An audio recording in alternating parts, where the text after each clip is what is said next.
এদিকে এই প্রথম ভারতের রাস্তায় জনসভা করলেন সাবেক প্রধানমন্ত্রী শেখ হাসিনা। ভারতের রাস্তায় প্রকাশ্যে ভাষণ দিয়েছেন তিনি।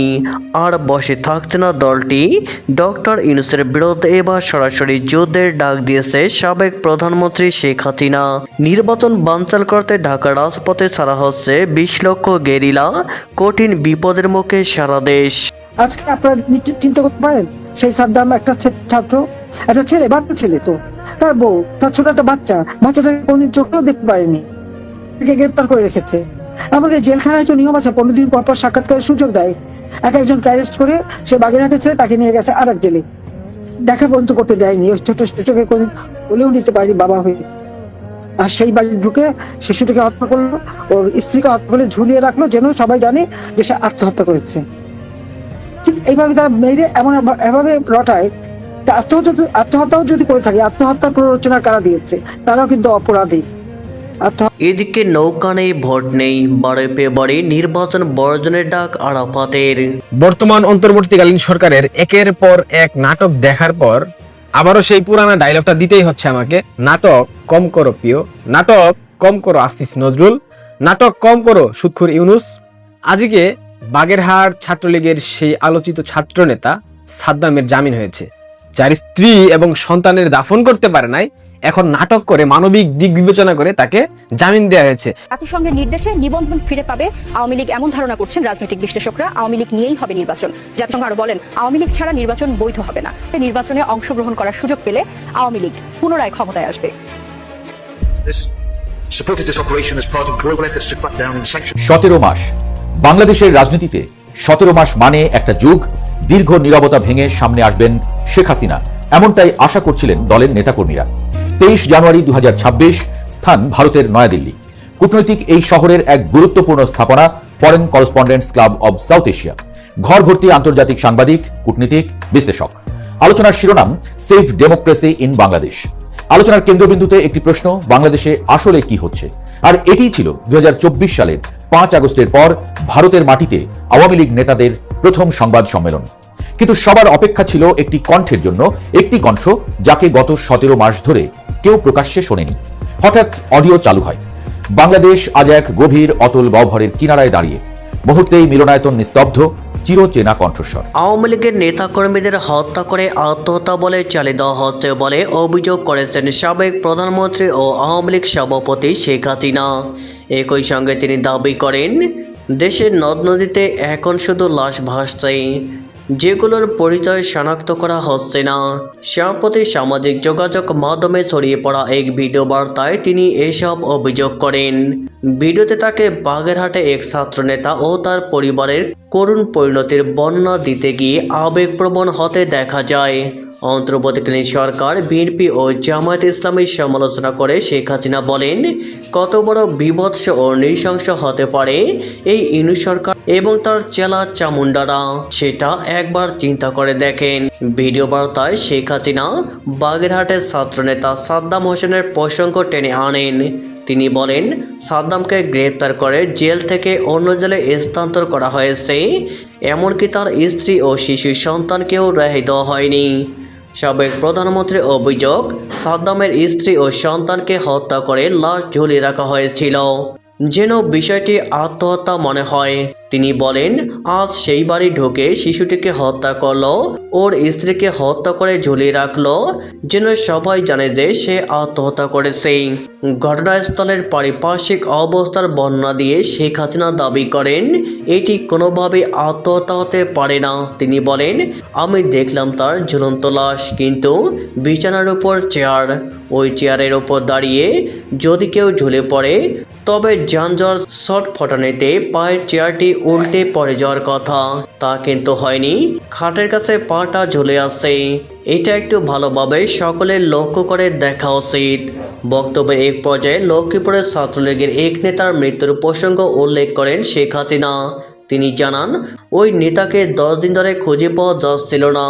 পরে নদীতে তার পচাগলা লাশ পাওয়া যায়। দেশে বর্তমান আইনশৃঙ্খলা পরিস্থিতি তীব্র সমালোচনা করে আওয়ামী লীগ সভাপতি বলেন, বাংলাদেশের সব নদী থেকে শুধু লাশ ভাসে, সেই লাশগুলো চিহ্নিত করা হয় না। এদিকে নৌকা নেই, ভোট নেই। 12 ফেব্রুয়ারি নির্বাচন বর্জনের ডাক আরাফাতের। আগামী 12 ফেব্রুয়ারি অনুষ্ঠেয় সাধারণ নির্বাচন বর্জনের ডাক দিয়েছে বাংলাদেশ আওয়ামী লীগ। দলটির অন্যতম শীর্ষ নেতা এবং সাবেক তথ্য প্রতিমন্ত্রী মোহাম্মদ এ আরাফাত এই নির্বাচনকে প্রহসন ও অবৈধ আখ্যা দিয়ে স্পষ্ট ঘোষণা দিয়েছেন, নৌকা নেই, ভোট নেই। বর্তমান অন্তর্বর্তীকালীন সরকারের একের পর এক নাটক দেখার পর আবারও সেই পুরানা ডায়লগটা দিতেই হচ্ছে আমাকে। নাটক কম করো প্রিয়, নাটক কম করো আসিফ নজরুল, নাটক কম করো সুৎখুর ইউনুস।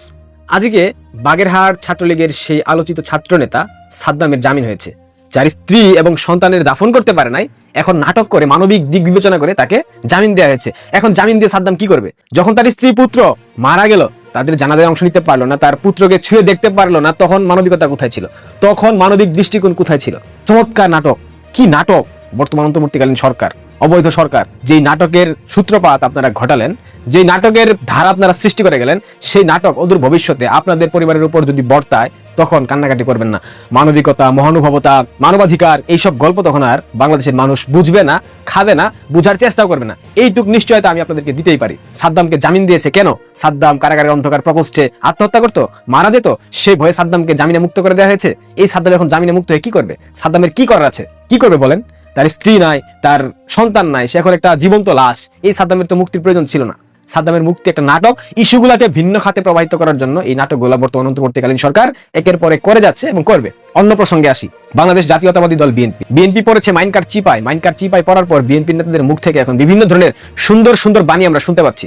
আজকে মির্জা ফখরুল বলেছে ঠাকুরগাঁও একটা নির্বাচনী জনসংযোগের সময়, শেখ হাসিনা আমাদেরকে বিপদে ফেলে চলে গেছে, তিনি থাকলে বাংলাদেশ একটা গণতান্ত্রিক ব্যবস্থা থাকতো, কিংবা বাংলাদেশ একটা গণতান্ত্রিক ব্যবস্থার মধ্য দিয়ে পরিচালিত হতো। কেন ফখরুল সাহেব 3 আগস্টের কথা আপনারা ভুলে গেলেন? 3 আগস্ট আপনাদেরকে বলা হয়েছিল নতুন সরকার গঠন হবে, সেই সরকারের অংশ হবে বিএনপি, পরবর্তীতে বাংলাদেশে একটা নির্বাচন হবে। আপনারা সেটা করেন নাই। আপনারা জঙ্গি উত্থানের পথে এগিয়ে গেছেন, আপনারা জঙ্গিদের কথায় আগ বাড়িয়েছেন, আপনারা জঙ্গিদের ফাঁদে পা দিয়ে নিজেদের সর্বনাশ ডেকে এনেছেন। 5 আগস্টের পর আমরা বলেছিলাম বাংলাদেশে -2 অ্যাপ্লাই করা হচ্ছে, যদিও -2 সেভাবে অ্যাপ্লাই করা হবে না, নতুন মেটিকুলাস ডিজাইনের মধ্য দিয়ে হবে। আওয়ামী লীগকে তাড়ানো হয়েছে, এখন বিএনপি কে ভোটের মধ্য দিয়ে পরাজিত করে সেই ইলেকশন হবে। অবশ্যই বুঝতে পারছেন তো কি ধরনের ইলেকশন হবে? ভোটের মধ্য দিয়ে বিএনপি কে কোন ঢাসা করে বিএনপির গলায় চাপ দিয়ে ধরা হবে। 17 মাস পর এই প্রথম কোনো আনুষ্ঠানিক বা জনসম্মুখে শোনা গেল ক্ষমতাচ্যুত সাবেক প্রধানমন্ত্রী ও আওয়ামী লীগ সভানেত্রীর বক্তব্য।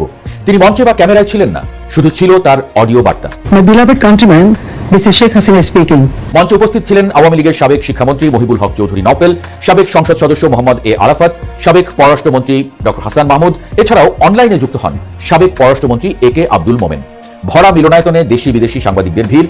শেখ হাসিনা নিজে সেখানে না থেকেও পুরো আলোচনার কেন্দ্রবিন্দুতে তিনি। বক্তব্যের শুরুতেই শেখ হাসিনা বর্তমান বাংলাদেশকে আঁকেন এক অন্ধকার চিত্রে। তার ভাষায়, বাংলাদেশ এখন সন্ত্রাস, নৈরাজ্য এবং গণতন্ত্রের নির্বাসনে নিমজ্জিত। তিনি সরাসরি আক্রমণ করেন নোবেলজয়ী অধ্যাপক ডক্টর মোহাম্মদ ইউনূসের নেতৃত্বাধীন অন্তর্বর্তীকালীন সরকারকে। তাকে আখ্যা দেন অবৈধ এবং বিদেশি স্বার্থে পরিচালিত পুতুল সরকার হিসেবে। Overthrow the foreign Serbian puppet regime of this national enemy. সেই অডিও বার্তায় তার কণ্ঠে ছিল ক্ষোভ, হতাশা এবং প্রত্যাবর্তনের দৃঢ় সংকল্প। তিনি দাবি করেন 2024 সালের 5 আগস্ট তাকে একটি সুনিপুণ সাজানো ষড়যন্ত্রের মাধ্যমে ক্ষমতা থেকে সরিয়ে দেওয়া হয়। সেই দিনটিকে তিনি বাংলাদেশের ইতিহাসে গণতন্ত্রের পতনের দিন হিসেবে তুলে ধরেন।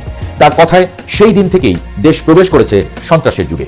On August 5th, 2024, from that day forward, the nation has been lost again days of terror, merciless, relentless, and suffocating. বক্তব্যে একের পর এক অভিযোগ তুলে ধরেন তিনি। বলেন, আইন শৃঙ্খলা ভেঙে পড়েছে, রাজধানী থেকে গ্রাম সবখানেই লুটপাট, চাঁদাবাজি, দলবদ্ধ সহিংসতা চলছে, জীবন ও সম্পত্তির কোনো নিরাপত্তা নেই, নারী ও সংখ্যালঘুদের উপর হামলা লাগামহীন, মানবাধিকার ধ্বংস হয়েছে, গণমাধ্যমের স্বাধীনতা নিভে গেছে।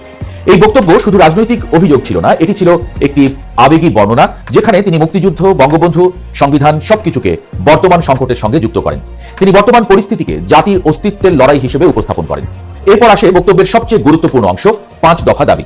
এই 5 দফাকে তিনি বাংলাদেশের আরোগ্য পরিকল্পনা বলে আখ্যা দেন। অর্থাৎ তার মতে বাংলাদেশ এখন দুরারোগ্য ব্যাধিতে আক্রান্ত, আর এই 5 দফাই সেই রোগের চিকিৎসা। প্রথম দাবিতেই তিনি সরাসরি আঘাত করেন বর্তমান প্রশাসনের বৈধতায়। তিনি বলেন, অধ্যাপক ইউনূসের নেতৃত্বাধীন অন্তর্বর্তীকালীন সরকারকে অবিলম্বে অপসারণ করতে হবে। তার মতে এই সরকার বহাল থাকলে বাংলাদেশে কখনোই অবাধ ও সুষ্ঠু নির্বাচন সম্ভব নয়। দ্বিতীয় দাবিতে তিনি বলেন, সহিংসতা ও নৈরাজ্য বন্ধ করতে হবে। অর্থনৈতিক পুনরুদ্ধার, নাগরিক সেবা এবং রাষ্ট্রীয় স্থিতিশীলতার জন্য একটি অপরিহার্য বলে মন্তব্য করেন তিনি। তৃতীয় দাবিতে তিনি তুলে ধরেন সংখ্যালঘু, নারী এবং দুর্বল জনগোষ্ঠীর নিরাপত্তার প্রশ্ন। তিনি কঠোর ও অটল গ্যারান্টি চান। এই অংশে তার বক্তব্য আরও আবেগী হয়ে ওঠে, কারণ নারীর উপর সহিংসতার বিষয়টি তিনি বারবার উল্লেখ করেন। চতুর্থ দফায় তিনি বিচার বিভাগের স্বাধীনতা পুনঃপ্রতিষ্ঠার আহ্বান জানান।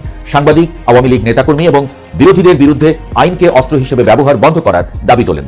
তার ভাষায় বিচার বিভাগকে আবার মর্যাদাপূর্ণ এবং নিরপেক্ষ প্রতিষ্ঠানে পরিণত করতে হবে। পঞ্চম ও শেষ দাবিতে তিনি বিষয়টি আন্তর্জাতিক অঙ্গনে নিয়ে যান। গত 1 বছরে বাংলাদেশে ঘটে যাওয়া সহিংসতার ঘটনায় জাতিসংঘের তত্ত্বাবধানে একটি নিরপেক্ষ এবং স্বচ্ছ তদন্ত পরিচালনার আহ্বান জানান তিনি। এটি ছিল একটি আন্তর্জাতিকীকরণের কৌশল, যা সরাসরি বর্তমান সরকারের উপর বৈশ্বিক চাপ তৈরির চেষ্টা। এই 5 দফা ছিল শুধু রাজনৈতিক দাবি নয়, এটি একটি বিকল্প রাজনৈতিক রোডম্যাপ, যা সরাসরি বর্তমান অন্তর্বর্তীকালীন সরকারের বৈধতাকে প্রশ্নবিদ্ধ করে। বক্তব্যের বড় অংশ জুড়ে ছিল অধ্যাপক ইউনূসের বিরুদ্ধে তীব্র ব্যক্তিগত এবং রাজনৈতিক আক্রমণ।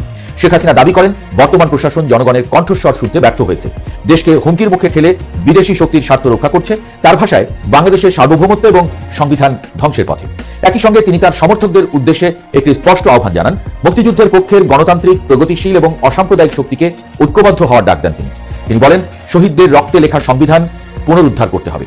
শেখ হাসিনা আবারও আওয়ামী লীগকে বাংলাদেশের একমাত্র বৈধ গণতান্ত্রিক ঐতিহ্যের ধারক হিসেবে তুলে ধরেন। তার বক্তব্যে আওয়ামী লীগকে ইতিহাস, সংস্কৃতি এবং গণতন্ত্রের অবিচ্ছেদ্য অংশ হিসেবে উপস্থাপন করা হয়। তার দাবি, জনগণের সহায়তায় দলটি আবার ছিনিয়ে নেওয়া সমৃদ্ধ দেশ ফিরিয়ে আনবে। সামনে 12 ফেব্রুয়ারি 2026-এর জাতীয় নির্বাচন। এই বক্তব্যের সময়টি অত্যন্ত গুরুত্বপূর্ণ এবং তাৎপর্যপূর্ণ। আওয়ামী লীগ নির্বাচনী প্রক্রিয়ার বাইরে, নেতৃত্ব নির্বাচনে, মাঠে রাজনৈতিক অস্থিরতা। ঠিক এই মুহূর্তে দিল্লিতে বিদেশি সাংবাদিকদের সামনে এই অডিও বার্তা একটি স্পষ্ট বার্তা দেয়, শেখ হাসিনা এখনো রাজনৈতিক খেলায় সক্রিয়। অডিও বার্তা ছিল একদিকে আন্তর্জাতিক সম্প্রদায়ের দৃষ্টি আকর্ষণের চেষ্টা, অন্যদিকে দলের নেতাকর্মীদের পুনরুজ্জীবিত করার আহ্বান। এটি ছিল নির্বাচন থেকে রাজনৈতিক কামব্যাকের একটি কৌশলগত ঘোষণা। প্রশ্ন হলো, এই কণ্ঠ কি বাংলাদেশের রাজনীতির গতিপথ বদলাতে পারবে, নাকি এটি থাকবে নির্বাসিত এক নেত্রীর প্রতিধ্বনি? উত্তর এখনো অজানা। কিন্তু 23 জানুয়ারি নয়াদিল্লিতে শোনা সেই অডিও বার্তায় একটি বিষয় স্পষ্ট, বাংলাদেশের রাজনীতির লড়াই এখন শুধু ঢাকার রাজপথে নয়, দিল্লির কূটনৈতিক হলরুমেও, জাতিসংঘের করিডোরেও, আর আন্তর্জাতিক সংবাদ মাধ্যমের শিরোনামে।